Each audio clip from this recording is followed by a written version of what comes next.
Good morning, everyone. Let's begin with Gassho. Namo Amida Butsu.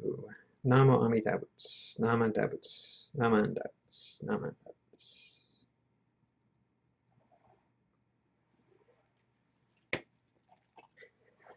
I'm very glad you could join me this morning as together we engage in Dharma listening. First, we will have Sutra Chanting, and then I will share a reading selection with you. We will chant San Butsuge. This comes from the larger sutra. I think somewhere in the back of your mind, these syllables from it will be familiar. Kuyo Isai Shito Shobutsu Funyo Gudo Kensho Fu Gyaku. This is really a statement that is the essence of the larger sutra. It says, I will visit countless Buddhas and learn from all of them. Nothing surpasses my determination to seek the way steadfastly and untiringly. The larger sutra is the story of someone who becomes a perfect truth seeker. And whenever we chant San Butsuge, we reenact that story. Let's do that now.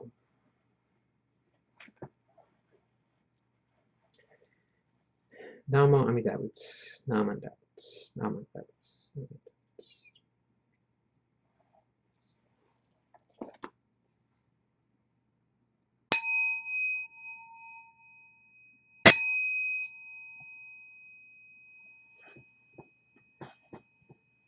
Kogen Gigi Ijin Mugoku Nyoze Enmyo Muyo Tosha Nichigatsu Mani Shuko Enyo Kai Shitsu Onpei Yu Nyaku Jumoku Nyorai Yogen Chose Burin Shogaku Daion Koru Jipo Kaimon Shojin Sammai Chie Itoku Muryo Shushokeu Jintai Zennen Shobutsu Hokai Gujin Jin no Kugo Gaitai Mumyo yoku nu se son yo mu nin no shi shi jin toku muryo kukun kodai chi e jin myo ko myo iso shindo daisen ganga sabutsu zai sho ho o Kado shoji mi fu gedatsu fu se joi kainin shojin yoze sammai chi e ijo gosei tokubutsu fu gyo shigan isai kuku isa dayan Keshi ubutsu yakusen nokuman muryo daisho shunyo goja kuyo isai shito shobutsu funyo gudo kensho fugyaku hinyo goja shobutsu sekai Bufu kage mushu setsudo Komyo shisho hen shisho kokunyo ze shojin ijin nan ryo ryo ga sabutsu kokudo dai ichi go shu kimyo dojo chozetsu kokunyo nai on ni mutoso Gato I min dodatsu isai Jipporai shoshin netsu shoujo ito ga koku keraku annon kobutsu shinmyo ze ga shincho hotsugan no hiriki shosho yoku jippo seson chie muge joryo shison chiga shingyo keiryo shinshi shoku dokuchu gagyo shojin ninju fuke namandabu namandabu namandabu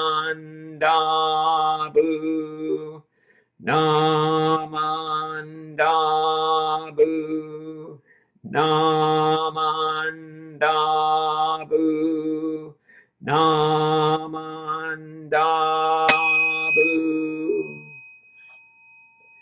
Gannishiku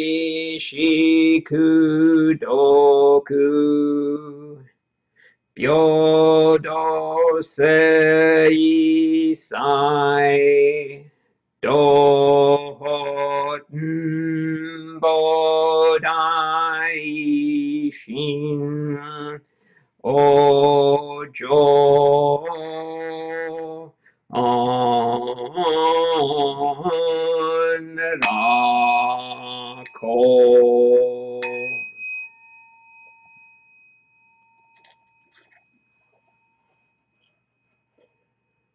Namo Amidabutsu, Namo Amidabuts, Namandabuts, Namandabuts, Namandabuts, Namandabuts.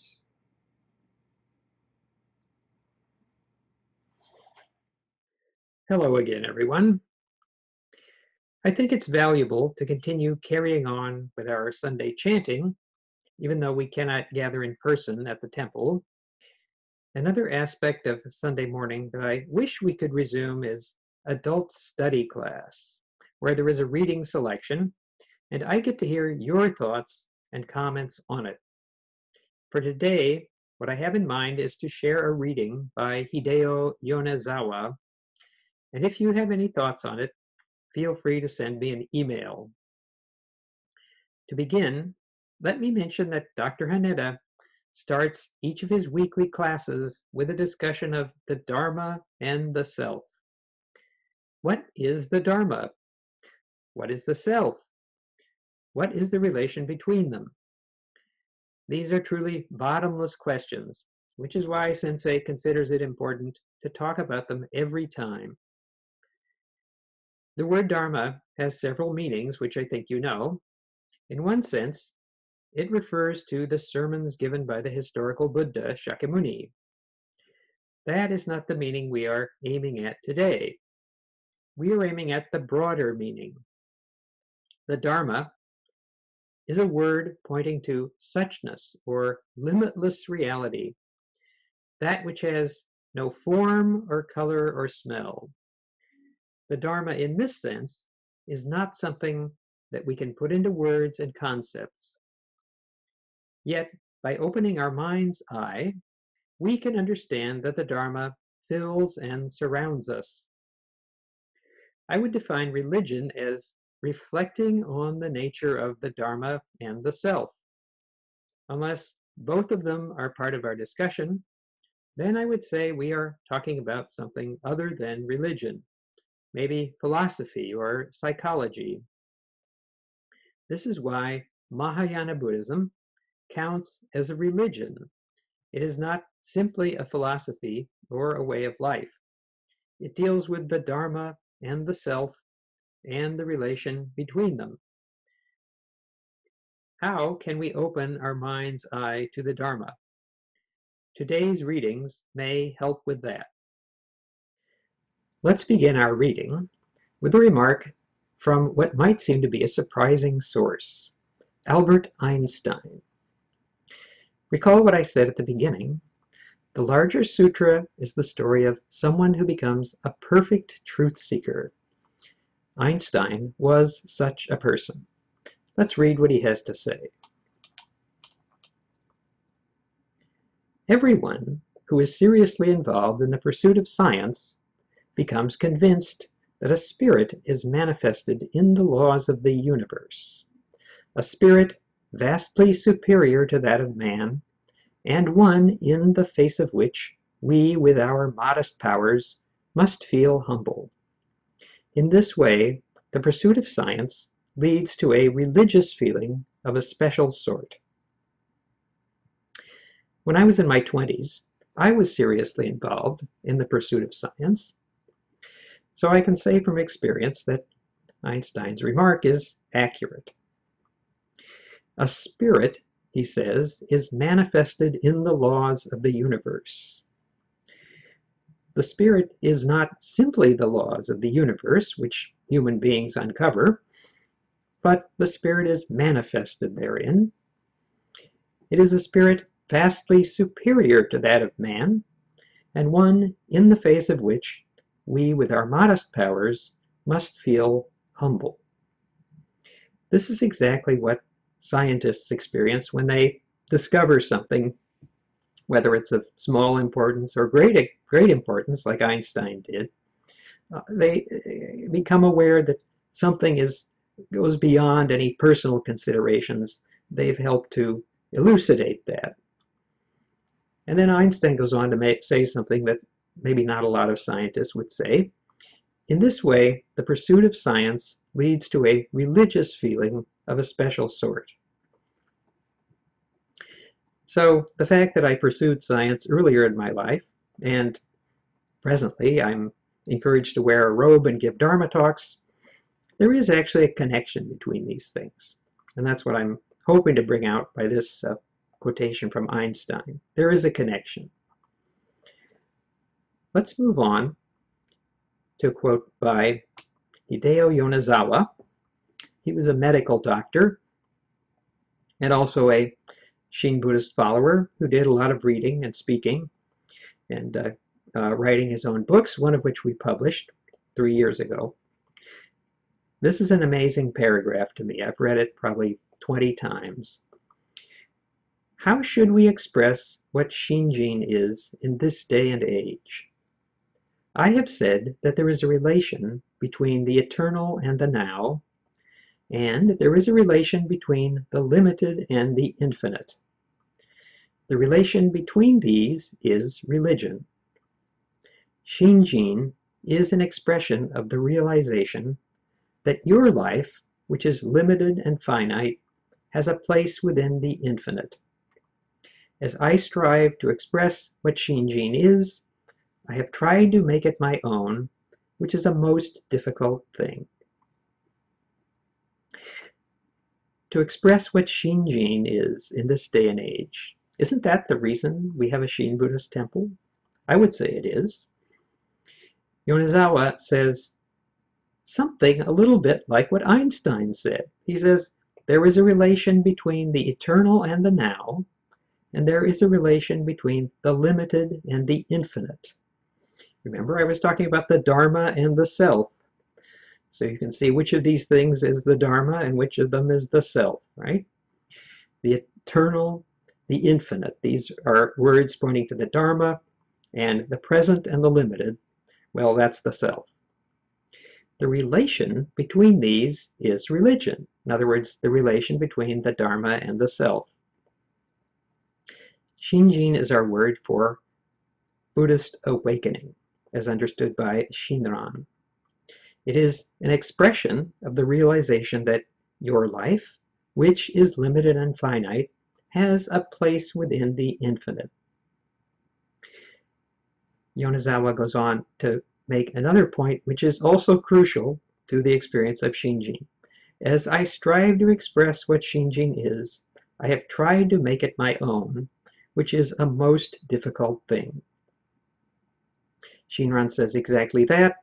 Among all difficulties, no difficulty is greater. Nan chu shi nan mu ka shi, we chant in the Shoshinge. This statement by Yonezawa is from the preface of his book, Awaken to Your True Self, the cover of which is shown here. In 2017, we brought out this book. It's, of course, translated by Bishop Harada. And if you attended the Hondo dedication ceremony in that year, very likely you would have received a copy. So I hope you'll take a close look at it. For right now, we're going to look at an excerpt. And it gets at this topic of what is the relation between the Dharma and the self? When Shinran was around 85 years of age, he composed Wasan poems called Hymns of Lament and Reflection. Among them is the following.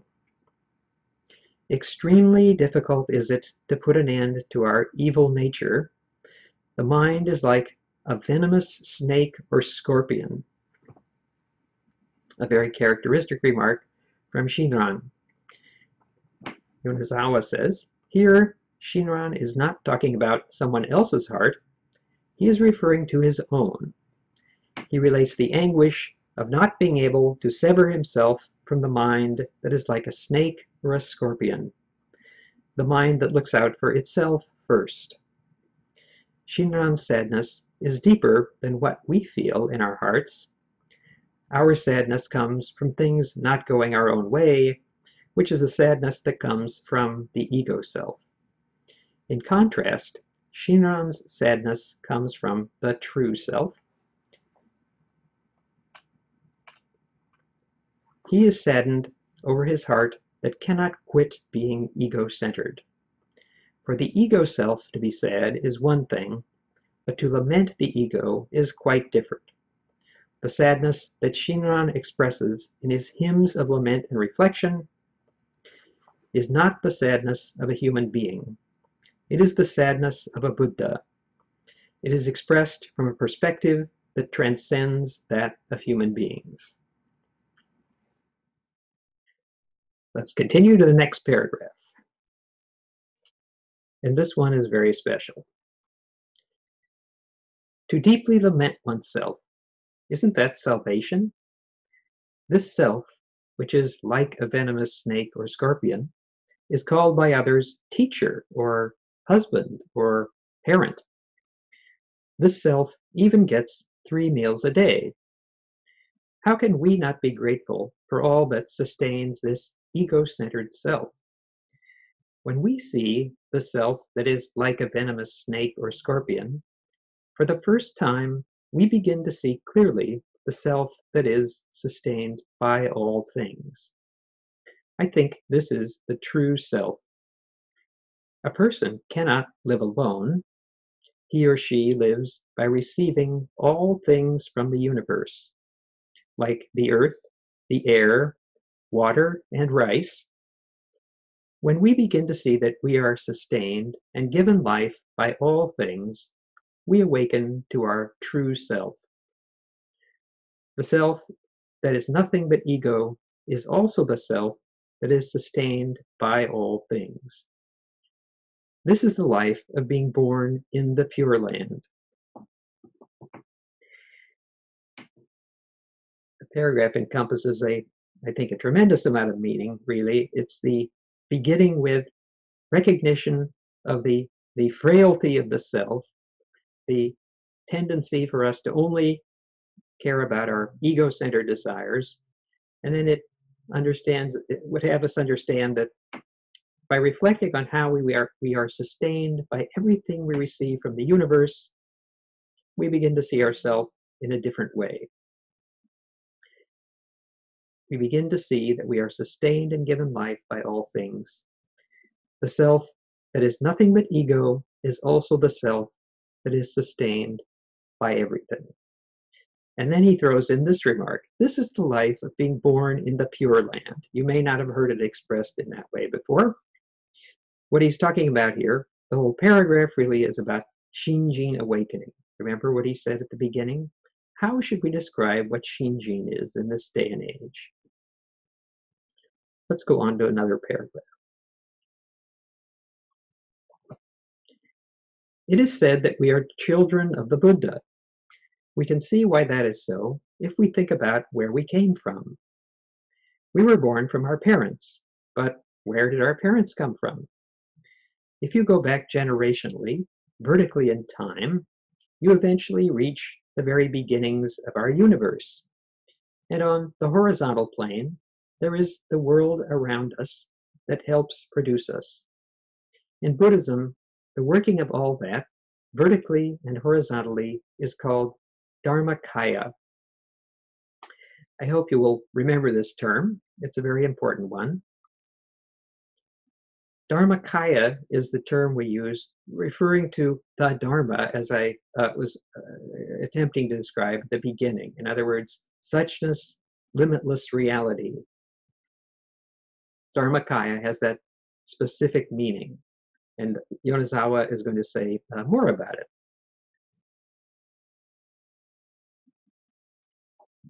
The sun, moon, stars, ocean, water, wind, air, insects, grass, and trees are all part of the working that produces our life. None of those things is man-made. Our parents did not make us. We were born from the working of the world of Dharmakaya, which gives rise to a sun, or a moon, or a human being. Because it transcends human beings, it is called Buddha. We were born from such causes and conditions, from the world of Dharmakaya Buddha. Therefore, naturally, we can say that we are children of the Buddha.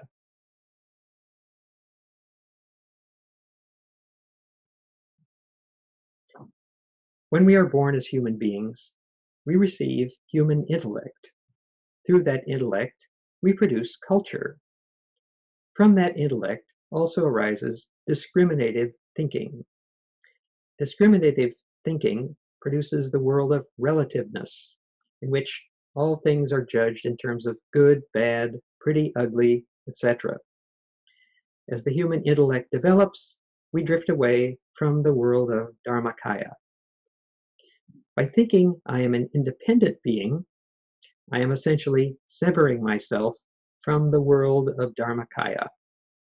In the teachings of Buddhism, to separate oneself in that manner may be called sin. The author is using this word in a specialized manner here. He's not using it in the same way that you encounter it in Western religion. Going back to his remark on discriminative thinking, today we're encouraged to reflect on racial discrimination and the problems that it causes. This kind of discriminative thinking, the one referred to here, of course it includes that, but it's much broader. It's essentially calling into question our entire system of categories, good, bad, sickness, health, etc. This is what Buddhism is teaching us, to reflect on the limitations of our dualistic views. Although we drift away from the world of Dharmakaya, the reality is that we are able to live now only by the working of Dharmakaya. Take, for example, breathing. What is the source of power for our breathing? As a doctor, I really don't know, but somehow we breathe. Medical science might say that the brain sends the signal that causes breathing. But that only explains the physical activity of breathing and does not clarify the real source. The mechanism that really causes breathing is the working of Dharmakaya, the life force of the universe. Through it, we are able to breathe. What truly causes us to breathe is beyond our comprehension. But whether I understand it or not, it is a fact that I am able to breathe. We are able to live by receiving the working of this life force. For us human beings, if our breathing or blood circulation were to stop, that would be it. However, we have forgotten this fact, and we take for granted the continuous working of our heart and lungs.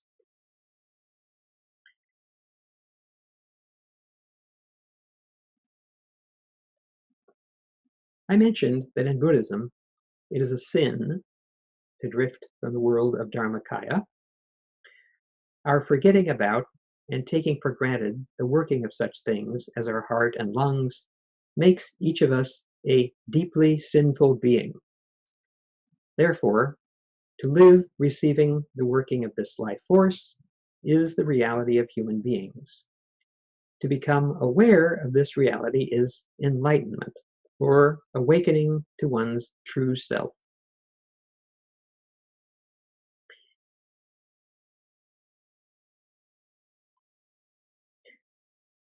All things in the universe have a relationship to us, no matter how much we try to sever ourselves from them.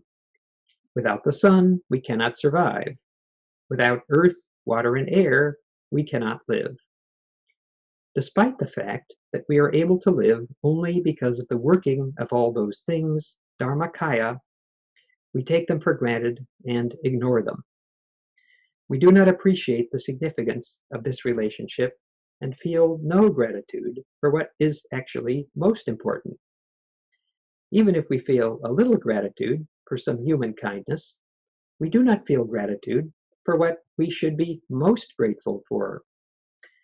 When we forget what we should be most grateful for, and instead seek to satisfy our own desires, then aren't we foolish beings inflamed with human passions? When we consider that, then there isn't anyone who is not a foolish being inflamed with human passions.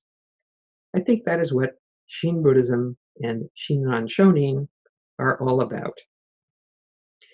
The purpose of coming to the temple and listening to the Dharma, as I think you'll agree, is to help us remember, what is actually sustaining our lives moment by moment, to remember that we are sustained by Dharmakaya. That for me, that is really why we come to the temple, or at least why we meet online here.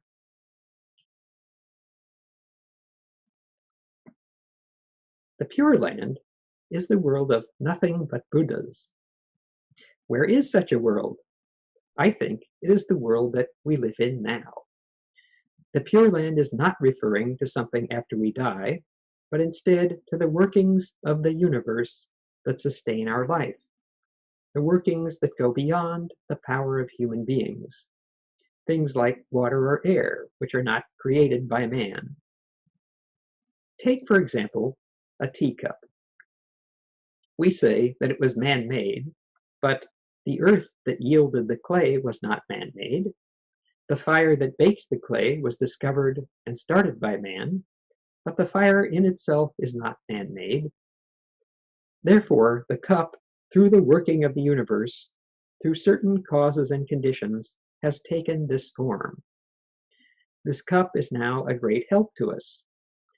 If we drank hot tea directly, it would burn us. But by pouring it into this cup, we are able to drink the tea. In that sense, can't we call this cup a Buddha?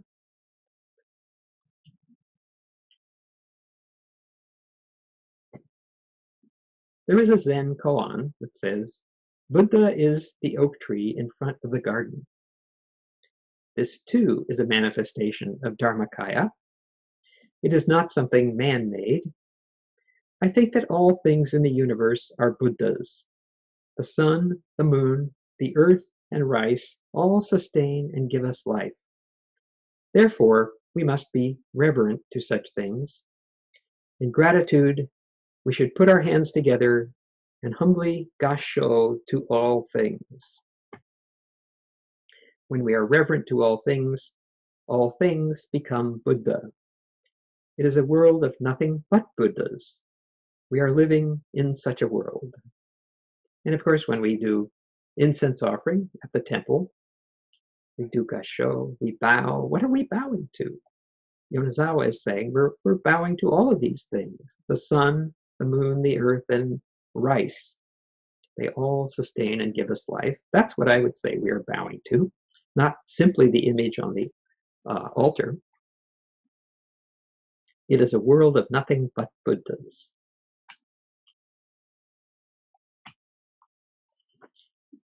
Saichi Asahara, a Myokonin, or wise follower, of course he did not call himself that, that's what other people called him. Saichi once said the following, "Isn't it nice? The world is filled with Buddhas, and I, too, live among them. Namu Amidabutsu." The statement, "the world is filled with Buddhas," does not necessarily mean that there are golden Buddhas lined up everywhere. The sun, the moon, insects, grass, and trees, these things sustain our life and therefore are all Buddhas. In that world of nothing but Buddhas, I am saved by all Buddhas. Doesn't that mean that I am living in the Pure Land? But while I live within this Pure Land, my ego self dominates my life. Depending on my convenience, I see or do not see the Pure Land around me. What I like, I try to hold on to, and what I dislike, I try to remove from my life. It is my ego self that is turning this beautiful Pure Land into a defiled realm. Essentially, the world cannot be divided into the two realms of pure and defiled. In reality, there is only the Pure Land. However, we humans who live in that Pure Land want to do things our way, caring only for ourselves, and we dirty that Pure Land that makes it a defiled realm. I hope this reading selection has given you a better perspective on what might be meant when we refer to the relation of the Dharma and the self.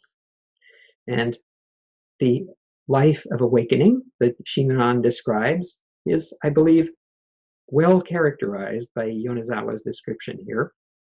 You notice he does not use any technical terms, or just a couple of them that have been translated for us, but I think at this level, we can begin to appreciate Shinran's teaching for what it is.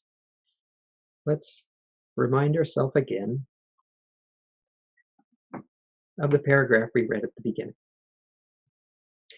How should we express what Shinjin is in this day and age? I have said that there is a relation between the eternal and the now, and there is a relation between the limited and the infinite. The relation between these is religion. Shinjin is an expression of the realization that your life, which is limited and finite, has a place within the infinite. As I strive to express what Shinjin is, I have tried to make it my own, which is a most difficult thing. Please join me in Gasho. Namo Amidabutsu. Namo Amidabutsu. Namandabutsu. Namandabutsu. Namandabutsu. Namandabutsu.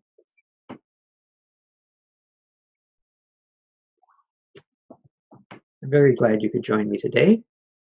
Please take a look at Yonezawa's book if you can find it on your shelf, and be sure to tune in the next 2 Sundays, the last 2 Sundays in August, when we will continue our summer Dharma sessions.